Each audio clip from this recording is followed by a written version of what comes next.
Welcome to the Innovative Accountant Podcast. I'm your host, Tim Coakwell, and we have a very special show for you today. We're focusing in today on ESG, the importance of ESG to the accounting profession, public companies, private companies, and what they're doing to get on top of this evolving area. We've got a special guest with us today. My brother, Todd Coakwell, is joining us. How you doing, Todd? I'm doing well.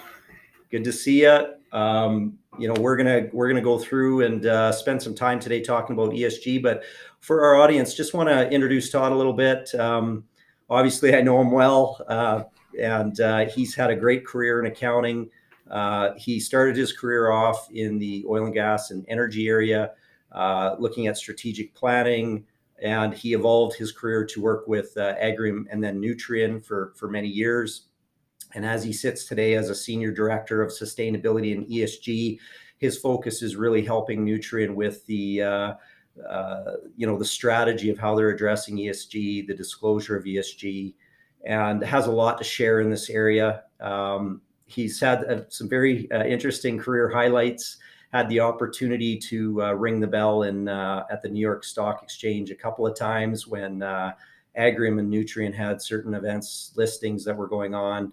He also had the opportunity to be on a team that defended a hostile shareholder proxy with a group called JANA, and they successfully defended that, which was, I recall, Todd, very exciting to see you hear you go through that.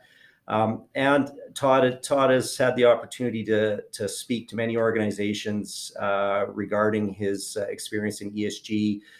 Been involved with CPACanada in that regard as well. So welcome to the show, Todd. Appreciate you joining us today. Absolutely. And thank you, Tim, for this great opportunity to speak to you and to certainly your viewers today. And, this is exciting, to be able to talk about something that I'm passionate about and on a platform like this and with my best friend and brother. So it doesn't get any better than this and more fun. And I'm looking forward to the conversation today. Yeah, well, thank you. I promised you that I wouldn't be too hard on you. Anytime you're sitting here with your younger brother and getting interviewed, there's a lot of things we could talk about, but we're gonna try and keep it as professional as we can here today. Yeah. So we'll keep it above the board. You bet. Yeah. So maybe Todd, to start us off, why don't we? Obviously we both came from an accounting family. Talk a little bit about that experience, how it sort of affected you and the decisions you've made in your career. Yeah, that's a great question. And, if you had said to me, Tim, 25 years ago that I would be talking about sustainability now, as a young accountant coming out of U of C, I would have said that's ridiculous. But it's amazing, the journey. And, my experience, just like you, of course, we grew up in a family of accountants and a father who was a CPA and had a firm and was a founding partner in a small farming community of High River. And certainly our background growing up was, a culture of hard work and professionalism, and certainly being around our father day to day certainly instilled that sense of work ethic and integrity in us. And watching and listening to Dad over the years, talk about the challenges of the accounting profession and what he dealt with day to day, really was exciting to see and exciting to hear about. And you understood that what he was speaking about really did matter. It mattered in people's lives and for businesses and other operations. And so for me, coming out of high school and going into university, that was certainly something I was interested in, and in the business world and dynamics of business and finance, and how you could really bring that skill set to play and bring value to people and people's businesses. And so I started there, and certainly was fortunate enough to be able to spend 2 summers, as a summer student working in the firm and getting that understanding. And then, of course, coming out of U of C, with a Bachelor of Commerce there, and then ended up working for Collins Barrow. And so really I did that for a couple of years, and really learning there for me was probably the foundations from an accounting perspective, but more importantly, the disclosure perspective of reporting, as well as the assurance side of it and strong processes behind assurance.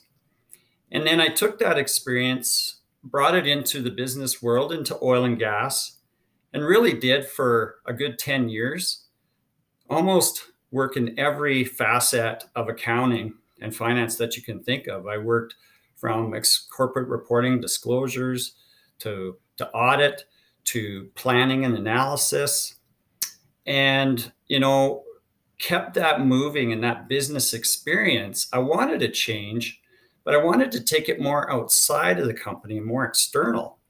And I ended up doing and having a great opportunity to then spend 10 years in the ag industry with Agrium, doing investor relations. And that skill set there that I had to take on really was about shareholder communication and engagement, and really helping shareholders understand your organization and the value that your organization brings on a daily basis to not only an investment perspective, but also the globe on a daily basis. And it was in that moment, probably about 2 and some years ago, where I saw this convergence of my skills and this new terminology of ESG and sustainability happening all at once, where the globe got really quite excited about this theme of ESG and ESG reporting. And all corporations, as well as other private organizations, really starting to step into this concept and trying to represent to the world, the good things they were doing, and also how they were mitigating the risks along these ESG issues. And it was in that moment that I realized that all my accounting, disclosure experience, plus my shareholder experience and dealing with shareholders, really had come to this moment where I could bring that skill set into sustainability, into ESG reporting. And through luck, to be honest, some luck, but some foresight, was able to step into this, an opportunity with Nutrien and really create its first ESG disclosures and be part of its ESG strategies. And it's been an amazing 2 years. I wouldn't trade it for nothing. Day to day, I go to work now, and it's an exciting moment every day. And I'm learning something every day too. So that's awesome. I know, your career has been very diverse, and they're all kind of stepping stones from one thing to the next. And it's been exciting to see that sort of culminate for you in ESG. And it's sort of a testament to that accounting background and how, if you have that background, you've got the ability to really do a variety of different things. And ESG is the perfect example of that. You said, would you ever have thought you would have ended up there? And here you are today at the perfect moment in time. So that's exciting. And I think that it's opened a lot of careers, doors for you in your career. What is the part of ESG, now that you've got your feet wet in it, that you enjoy the most? Talk a little bit about that. Well, for me, it's in the end, really what you're trying to do with ESG is portray and speak to what really are the key material issues for an organization on a day-to-day basis across these themes of environment, social, and governance issues that are material. Not all issues, because there's a bazillion of them. And it's trying to focus on what's really material and key to a company. But being able to speak to the great things that you actually are already doing and will do, and the opportunities that come from it, honestly, for me, has been the most exciting part. I think people get hung up in it a bit and thinking that it's just a reporting exercise. But when you really do step through ESG strategy and start to integrate it into your company, it's amazing the transformation that starts to happen. That's the most exciting thing for me. It's amazing to have seen what's taken place in Nutrien in 2 years that we would have never probably got done in a decade if it wasn't really for this ESG moment. And so for me, it's more about that. But yes, the reporting side is important so that shareholders and others can certainly take that information, make great long-term decisions about your investment in you. And that's important. That is my job. My job is to make sure that does happen and they get that information. But what makes me excited is watching the change happen. And then you actually start making monumental material, let's call it action, that actually starts truly helping out the globe, whether it be an environmental, social, or a governance perspective. That's very cool that, you started down the path here trying to measure what you've been doing in the past as it relates to ESG, but really what you're seeing is the biggest impact is what happens when you actually start measuring that and how Absolutely. the change comes. That's pretty exciting. So let's take it right back down to the beginning of just, when did ESG become a thing? A lot of I know even myself in the last few years didn't know a whole bunch about it, but have becoming more educated about it as it's gone along here. Maybe just give us a little bit of a history lesson on ESG if you can. Like when did it start? Absolutely. And then when you look at your firm, like obviously there was some leadership that stepped forward that said this is important and we're going to start to take it seriously. So just walk us through that a bit. Yeah, absolutely. So, this is not a new theme, Tim, which is interesting. It started first and foremost as the term sustainability. It was just how sustainable is your organization? But in the past, many of us know a sustainability report was just pretty fluffy, to be honest. And it was nothing more about stories of nice things companies were doing. Let's just be honest. It was the greenwash that a lot of this sustainability reporting has been accused of in the past.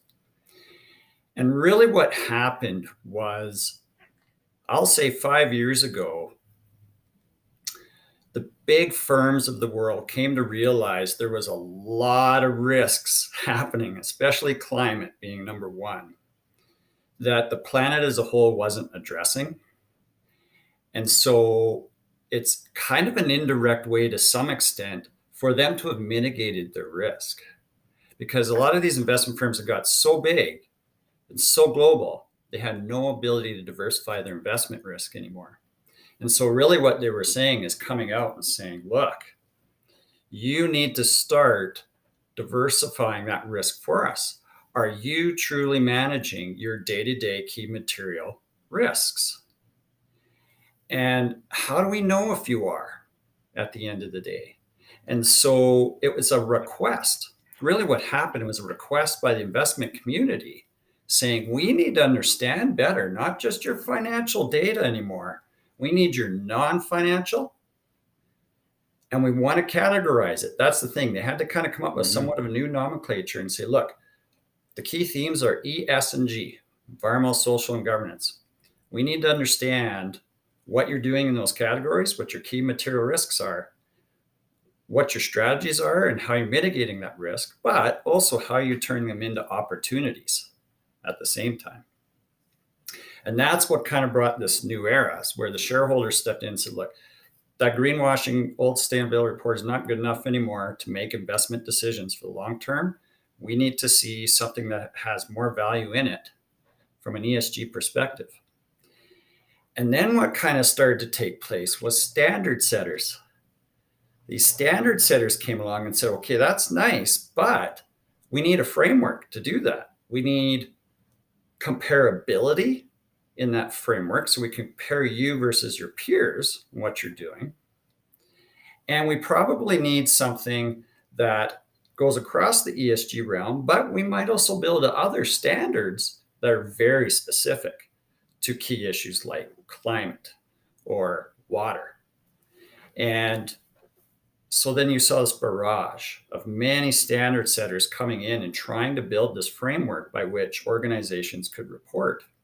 And that's how the ESG report was born. It was born out of these standard setters who came along, and examples are SASB, Sustainability Accounting Standards Board, out of the US, which is a peer an industry comparative of metrics, key metrics related to ESG in a sector. So you could take those ESG factors, use them in your reporting, and know you would be comparable to other peers in your space. And that's pretty valuable. And at the same time, TCFD came along, Task Force on Climate-Related Financial Disclosure. Lots of alphabet soup and a lot of acronyms in the standard setting land. And it gets confusing at times because there's a lot of them. But you take some of these standards, bring them into your ESG report, and try to bring your data metrics, as much data as you can, and try to report as many of the metrics they request in this ESG report, along with your strategy and mitigation and some other dialogue. And so it kind of went there. That's where this came to. And it became then also a matter that shareholders couldn't get through all this new information. They're requesting it, but they couldn't really decipher all of it. And so what they did then was reach out to other firms, ESG research firms, whose jobs were to come in and decipher all this new ESG data and ESG reporting and come back to those shareholders and say, here's our rating on them from an ESG risk perspective. And this is how they compare to their peers from an ESG perspective as well. And of course, these institutions are paying for that research for sure. And so there was, in this moment, still a bit of a game where we're trying to build reporting, ESG reporting, for these ESG research firms indirectly to shareholders. And that's really where we are right now, how things have morphed. And people are chasing around ESG reports and trying to bring in these different standards while they're getting barraged by new standards that keep coming in. And so there's a bit of a sense right now in this ESG moment that it needs consolidation. We need to see consolidation of standards. We probably need some regulation. We need the SEC to come in here and step in, and regulators on the TSX and the exchanges here to kind of start to really nail down the exact disclosures from an ESG perspective we need to show. And I truly believe that is a bit of the segue into where the accounting profession, I think, needs to step in. Yeah, you mentioned, I think you called it SASB, and obviously the accounting side of that is critical to this. And our listeners are, it's an accounting community we're building here. When I hear environment, I hear social, I hear governance. The governance side, I can get my head around. The environmental, the social, I'm like, well, where do accountants fit in this? It feels like we need more scientists, and these companies of how you actually can tell whether somebody's environmentally, doing the right things. What do accountants have to bring to that? Is it more of that assurance type of a role where, if they're reporting on certain things, they're verifying and they're ensuring that it's legitimate? Where do the accountants fit in this equation? So just talk about that a little bit. And it's interesting. There's massive opportunity for the accounting profession here. And I think, unfortunately, they weren't necessarily in the front end of all of this. But I do believe now that we're kind of mid-game and getting closer to the end goals of where this is going, I think this is where the accounting profession can step in, and I'll explain that. So you're right. When it comes to operations, integrating strategy into operations, that might be more for the operational aspects of the organization, not necessarily the accounting side of things.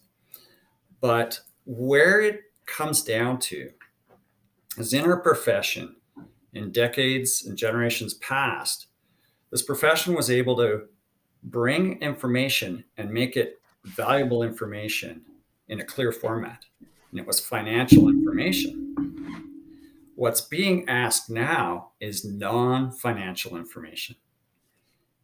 It isn't really that different.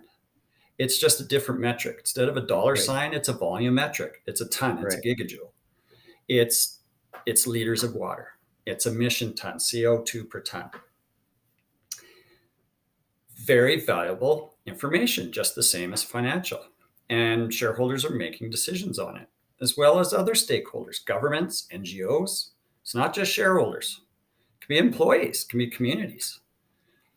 And the profession has already built in it the disclosure ability and knowledge and skill set to represent externally in disclosures this new information. And integrated, that's part of where this is kind of going now, Tim, is we've gotten to where we've got some reporting with some standards, but really now the end goal is to get it integrated. You need an integrated report with the financial as well as the ESG non-financial. And I truly think this is where our profession is going to start to step in, is bringing this together as a whole and into a document that makes sense. And I'm seeing that in my own organization. I think we're starting to approach that from the corporate external reporting side and starting to socialize that. But then it is about assurability. Mm-hmm. That is all being built off of data. Yeah. And our profession has a lot of experience with dealing with data and data processes. And so they can easily be involved with the IT side of organizations, building up the right data and the processes to make that data timely, accurate, and redoable every year. And so just like financials, mm-hmm. can easily bring that expertise to that and then have something that's assurable. And now that's internal in corporations, but externally, there's no reason why the firms, big four firms and others, and any size of firm can have consultancy that helps organizations get their data to an assurable process, but can also be the people doing the assurance. And that's the Wild West right now. Like mm-hmm. trying to understand how to assure non-financial data, that's a new frontier. And that's exciting, I think, for the profession. It's got to step into that because this data, it's nice to see it, but these institution shareholders haven't really come hard on it yet, saying it needs to be fully assured, but it's coming. And I guarantee it's coming in 3 years. And so the profession needs to be there too, from an assurable perspective on this, because it's going to get integrated, fully integrated into MD&As and assurable, just like financial. So huge opportunities there from a disclosure perspective, assurability perspective, data process perspectives, and even climate related, just scenario analysis, doing scenario analysis on risks for companies. All of them need help with that. It's tough to get your mind sometimes around how you take something that's been an intangible, non-financial, and do scenario analysis on it to give it a tangibility, if you will, for materiality perspectives. Our profession can help with that too. Well, so hearing that, it sounds as though, a lot of what it's been has been more marketing. Like how do we position our company so that we are, perceived as doing the right things without necessarily a lot of measurement or a lot of credibility brought to that. Right. And I think, as you said, that's really where the accountants are able to step in. They're gonna have to get comfortable with different measurables, as you said, not just the dollar, looking at other pieces. Absolutely. And obviously that's where that will continue to evolve. And that's interesting to hear. So, companies like Nutrien, are you disclosing information now on this in your annual reports? Like, what are you required to do right now? Or is it just a choice that your organization is making to report on right now? Yeah, first and foremost, it is shareholders that really are driving this moment. They certainly are wanting to see disclosure on your ESG risks, but primarily climate. It's the one right now that they really want to see. And there's good standards out there that help with it. TCFD, the Task Force on Climate-Related Financial Disclosure, is kind of the key one. They really do want to see that and understand your strategy around climate emission reduction, but also what else you're going to do in regards to, how you're going to mitigate your risk against climate impacts, possible climate related impacts on your organization. Now, it's not a requirement right now. It's just, that if you are an organization who truly has real climate risk, your shareholders want to see it. And if you're not reporting on it, you're going to see a proxy event at your next AGM. That's the reality of it. We've seen it. We've seen it in others. If you're very material in that realm, again, if it's a key material risk for you and you're not talking about it, but it's obvious to everybody, you better be talking about it, or you will be, it could be a backroom board meeting discussion, or it could show up at an AGM, and you don't want it there. You don't want that to be a proxy AGM moment. So most people are getting in line with what their material risks are and getting that disclosure out there because they know what can happen if they don't. It hasn't been mandated, though. That's where the regulation side will come in, like the SEC. And so they're in the background right now, and they've set up this sustainability committee that is starting to weigh in and looking at who's greenwashing, who isn't saying anything. And they will start going after corporations and calling them out and penalizing them. Yeah, wow. It's going to happen. And so the industries know that. And so we're trying to all be ahead of it so we don't walk into those moments. But I do believe from a government perspective and a regulator perspective, that's going to change in the next 3 years.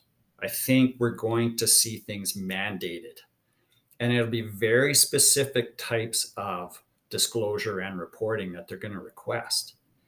And again, I think that's where this profession can have a moment too, and an opportunity is being able to help build that out when it's mandated and it's regulatory based. That's probably where we're at our finest is coming in and really honing in on that and helping people get there. Yeah. So if we look at what Nutrien does today, if you're comfortable chatting about that, where does this show up? So annual reports, audits that are going on. You mentioned the MDA. Just talk a little bit about what is being disclosed today for a company like Nutrien. Yeah. So 2 years ago, it really was my responsibility to produce the first ESG disclosures for Nutrien and, put it in an easy format for shareholders, ESG research firms, and any other stakeholder to obtain it and see it in an easy manner. And so it took us a full year to build out our first ESG report that we put out in the spring of last year. And that was a big moment because we were able to very definitively step away from what was more of that kind of, I'll just say, a fluffy sustainability type reporting to something way more tangible and strategic based. And it took an immense amount of work and a lot of integration, a lot of conversations with people across the entire company to build that document. But once you do it the first time, then you've kind of got the roadmap, the template going forward. And it can be more about maintenance mode and anything new that comes along. But it had standards in it too. We did bring in SASB, GRI, and TCFD type reporting into it. But I wouldn't say to you, Tim, it was the advanced expert levels of it. It was definitely intermediate. Okay. And we definitely have steps to go, like most corporations and companies, to be honest. Nobody's quite perfect at this yet. Everybody's working hard to get there. And what we were missing was really targets and to show performance. Right. That was the next big step we had to take. And we did that this year. We were able to show up with, first and foremost, climate related targets, climate emission reduction targets, and other targets in environment, social, and governance. We needed to get there. And so we did that this year.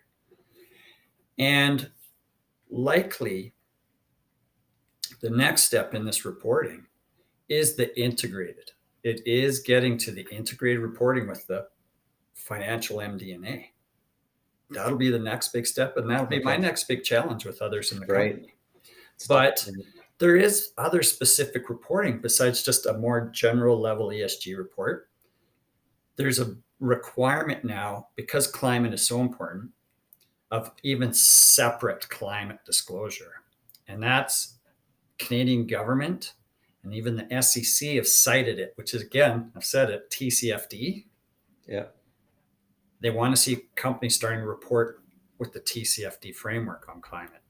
And it really lays out your entire climate strategy at the end of the day. So we're going there too. We're going there as well, trying to build that out. So it's a journey. This is a journey that us and Nutrien and everybody else is on. So if you don't mind, let's use Nutrien as an example to just explore the E, the S, and the G. A little deeper. I mean, obviously in Alberta here, oil and gas, environment, all the issues that are around, there's lots of discussions, but I'd like to take your company and just go, okay, we got a fertilizer, largest in the world company that's dealing with big issues. So let's just sort of tackle ESG as we kind of go through, just to kind of help understand what are these. I think people naturally get the climate impact, but the social and the governance I want to talk about as well. So, what are the E issues for Nutrien today? And give me some examples of how you'd actually report on that. Like, what are you benchmarking and measuring as it relates to the environment? Gotcha. And that's a great question. And it's a bit unfortunate in that the larger the corporation you are, the more issues you touch. It's just a fact. And so for Nutrien, being a large, global, and also diversified operationally organization, we touch a lot of risks, a lot of key material risks at the end of the day. And when you look at environmental, the climate side's obviously, it's kind of up there, number one. And that's because of our nitrogen production side of our business. It does use natural gas. And when nitrogen hits the soil by a farmer, it does emit emissions at the same time. And so climate it's meaningful. It's a big pillar in our strategy and what we disclose. But so is water. Water's kind of number two. I think once the globe gets this climate moment settled a bit, and it's obvious people are working towards it, water's coming next. It's the next one, and for obvious reasons. We all know there's challenges globally with water use, recycle, water contaminants, droughts related to climate. Water's almost sometimes tied right in there with climate, but it's going to be the next big one. And so you've got to report on, really it's about water use. How are you consuming it? How much of it's recycled? What kind of contaminants are in water? It's a lot of those questions. And so you have to come up with those types of metrics and measurements and targets on those things, trying to show reduction on those sides of things. And so improvements and setting a benchmark. It's setting a target showing we will reduce water usage by X%, or we will recycle. We currently recycle, these are made up numbers, but currently recycling 30%. We hope to be recycling 70% of water by 2030. And in all honesty, it is a bit of this 2030 landscape. You get a sense a lot of stuff is set in 10-year increments. They're in these 10 years, and climate is certainly on a 2030 and a 2050 kind of a path right now. But you can set smaller periods of time for sure, 3 years, 5 years, 10. But as long as you're showing that change and improvement, that's key. Well, that's waste interesting. And tailings. The other thing, a big one, is waste. Okay. There's a lot of waste that comes out of companies in one form or another. Plastic, or just tailings waste from the mining industry. Oil and gas has its issues too with waste. And the thing that, and that's kind of number three. It tends to be on the environmental side there as well, shows up. And again, it's trying to show less waste. And waste risk management if you're dealing with tailings. Because sometimes tailings can be risky depending on what happens environmentally. But those are the key ones. Okay. The social is probably obvious in where things are going now. This exclusivity, diversity, and inclusion moment that we're seeing and have for a couple of years now, very real, and is being asked by shareholders. They fully want to understand the gender aspect of your company, number one, and they're starting to step into race and ethnicity. And when you look at those, it's really about opportunity. They want to understand metrically the opportunities across genders and ethnicity. Are there the same levels of opportunity? Leaders. How many leaders are women? How many women are on your board? How about the pay and remuneration across these groups? How about the training spend across these groups? And that's tough. We're in a moment with most corporations where it's really tough to figure that out and get the data, because in Canada, you can't ask those questions legally. You can't actually ask somebody what their ethnicity, age, all these things. Whereas in other jurisdictions, you can. And so we're trying to navigate that. We want to portray that. It's just trying to get that data first to be able to come out and tell your message on it. It's going to be a bit difficult, I think, for Canadian corporations to do that, but they'll get there, and we'll get there to do that. Right. Safety is an obvious one too. All safety metrics of all kind. It's almost kind of the first place social started in ESG land was safety, the obvious one. And then any sort of other human capital aspect of a company when it comes to integrity and supply chains, codes of ethics. Supply chain is a good one because everybody's tied to a supply chain one way or another usually. And it's trying to understand what's going on upstream and the stuff you purchase.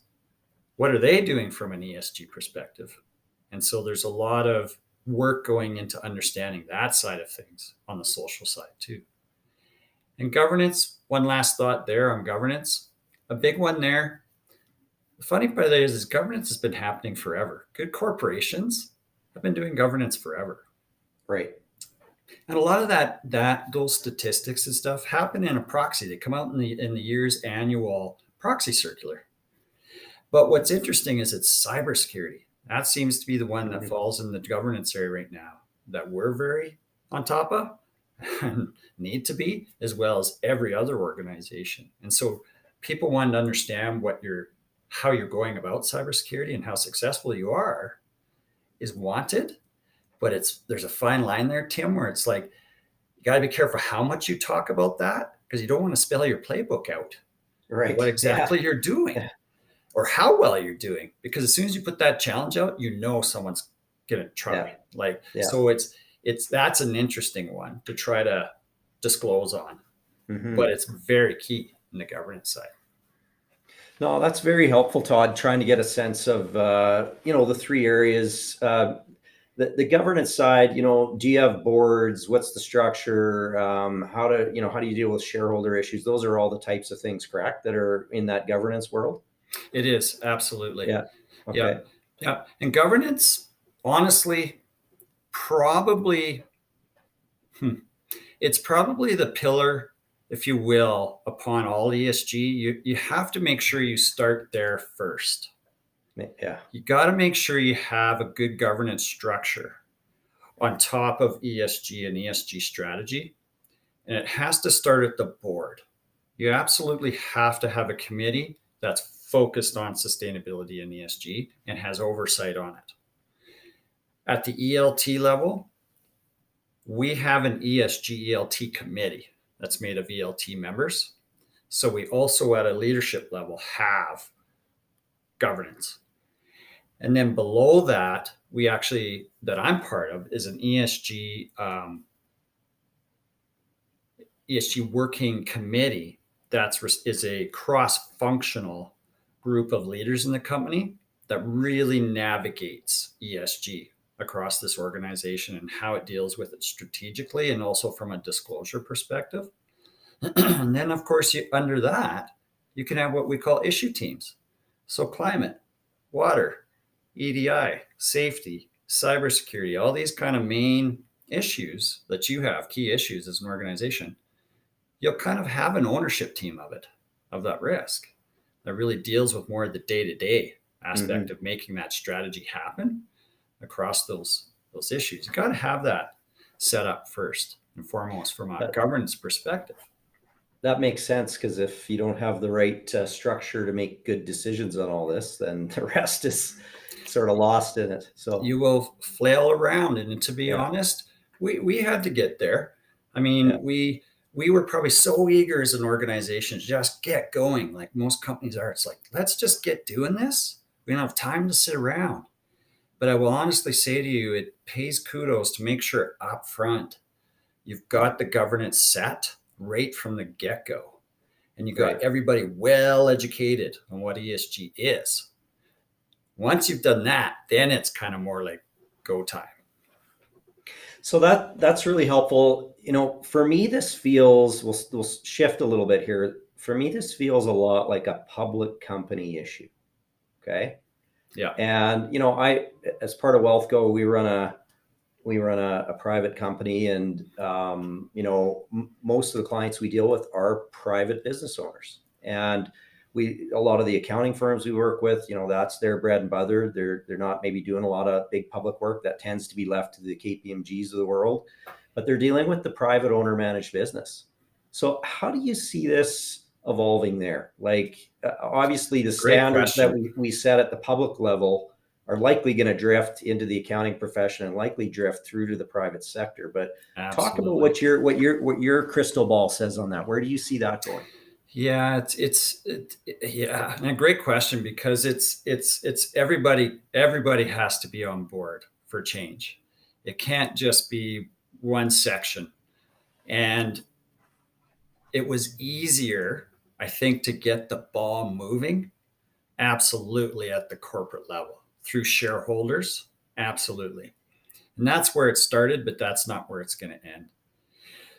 There's a lot of discussion within the ESG realm and the financial realm about how it is that the private side starts to get, I don't want to say pulled, it's the wrong term, but how about in action, moving in regards to ESG and making sure they're looking after their risks too. And I think, quite honestly, where a lot of that's going to come is the banking industry, Right. because cash is king, and we all know that. And any operation, private or public, needs financing and banks to operate.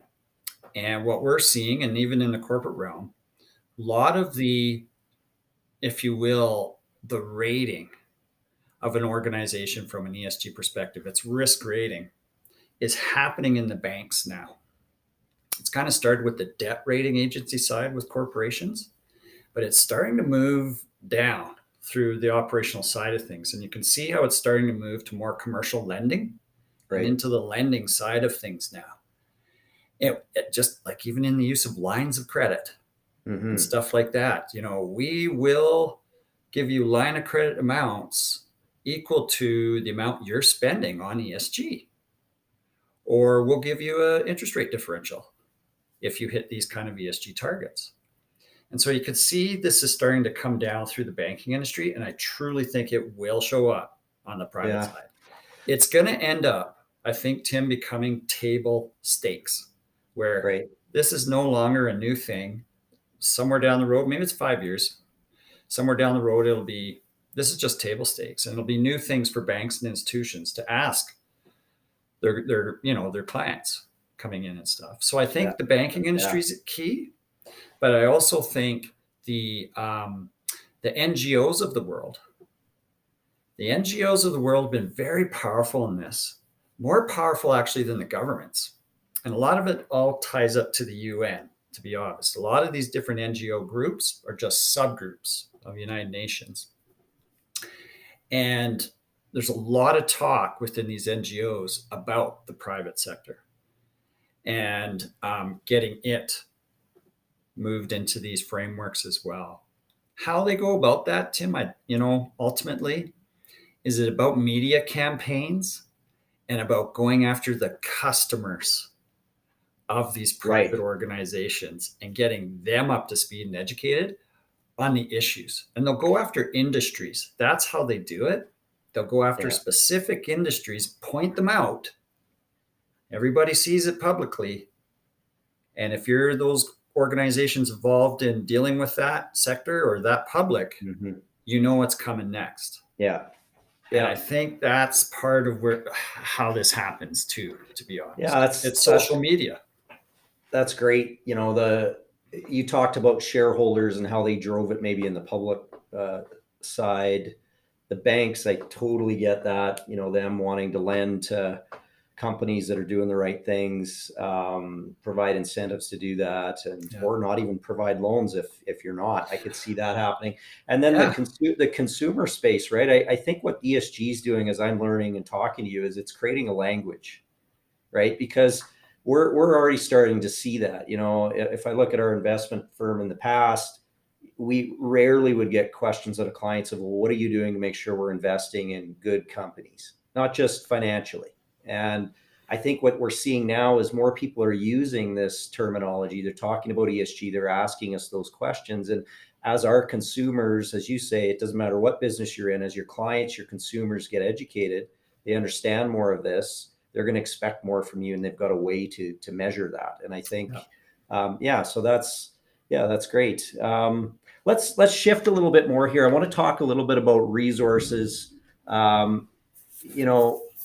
This is evolving rapidly. So how do you stay up on this stuff? Like who are your mentors? What are your resources as a professional in this area? Because it is evolving so rapidly. How do you keep yourself up to speed? That's a tough one. And there's so much out there. And it's so new. It's part of the issue here too. And as you've said, it's ever changing. It's not easy. I think that first and foremost, you really need to find somebody that is in this sustainability space right now. It is someone like me. It's somebody who in these organizations deal with sustainability day to day and really getting networked to those people and understanding the challenges that they do see within these organizations from an ESG perspective. It really is about networking, number one, with individuals and professionals that are in the space already. LinkedIn's great for that. It's pretty easy. It's amazing, Tim, how many people reach out to me from all parts of the globe because they see that I have this sustainability ESG bent, if you will. Mm-hmm. And there's a reason why they're reaching out to me, because it doesn't exist. It's new. It's tough to come across people like that. So it's important that you get connected to individuals who are doing these things. The other thing for me is educational wise, reading wise, has been really invaluable and really will help you sleep at night is these standard setters. If people really want to understand what this is about, you need to look at SASB.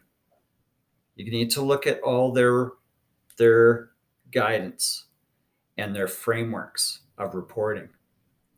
You go through that, you will understand very quick what ESG reporting is about. And same with TCFD.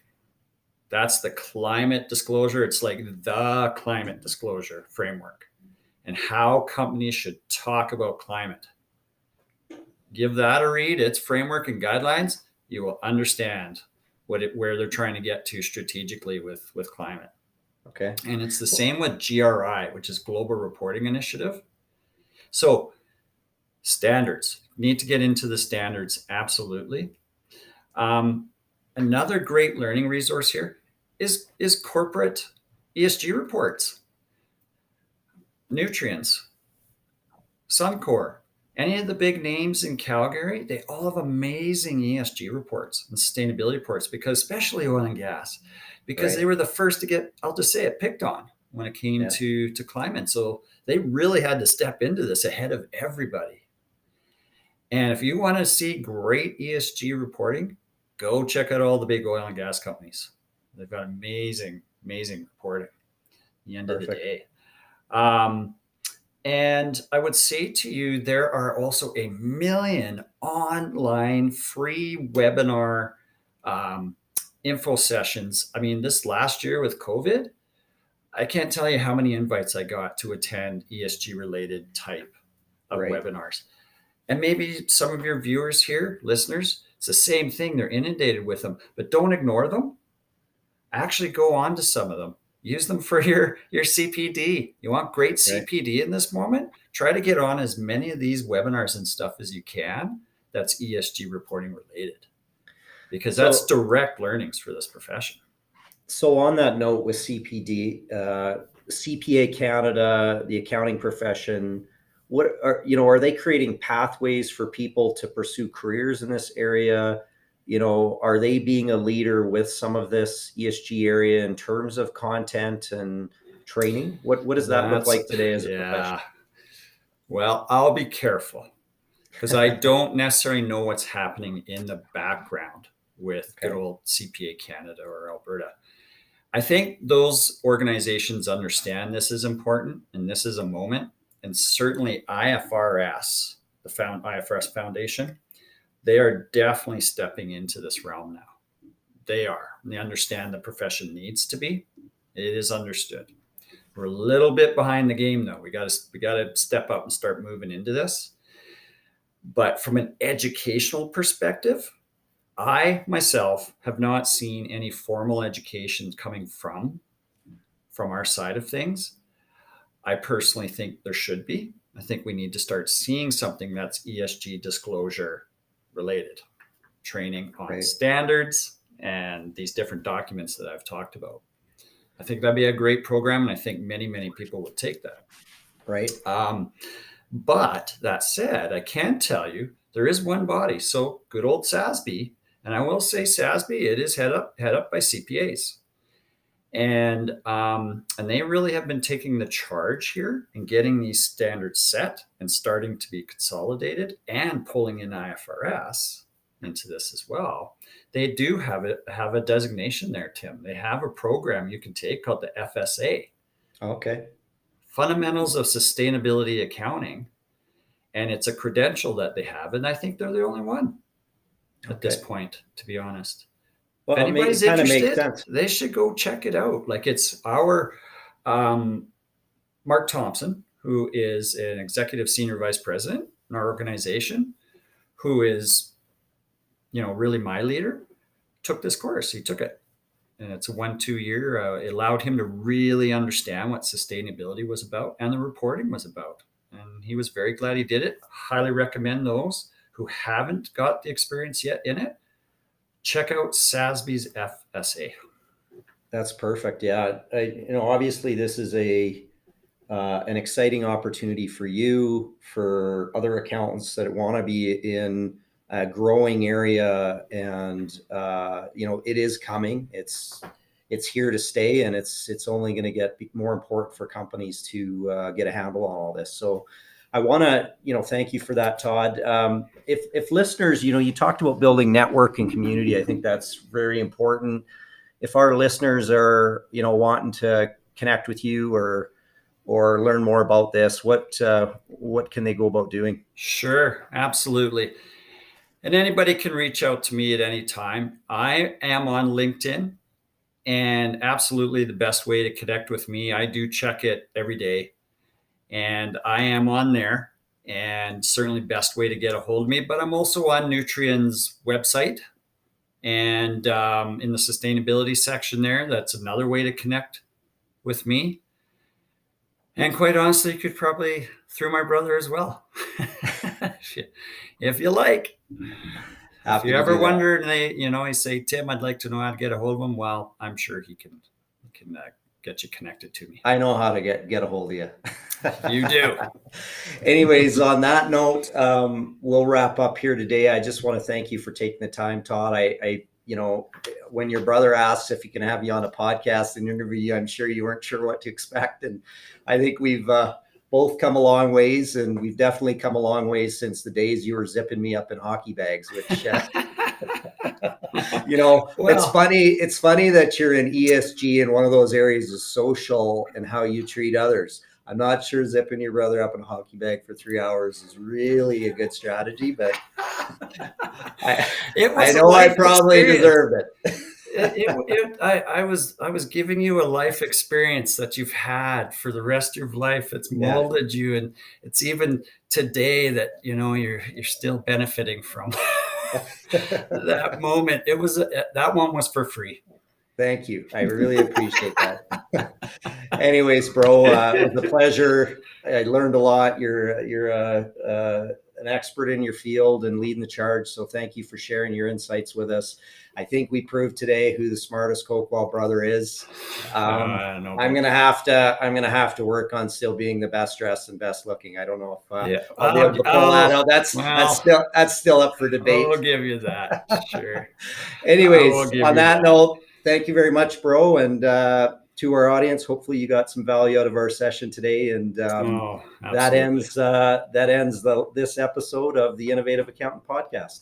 No, absolutely. Thank you so much for the opportunity to speak today on ESG reporting, and the opportunity really for the CPA profession and other financial leaders. And absolutely, I look forward to seeing you tonight for dinner. And just remember, it's your turn to pay. And I love you. All right, bro. Thanks a lot. See ya. Take care. Take care. Bye everybody.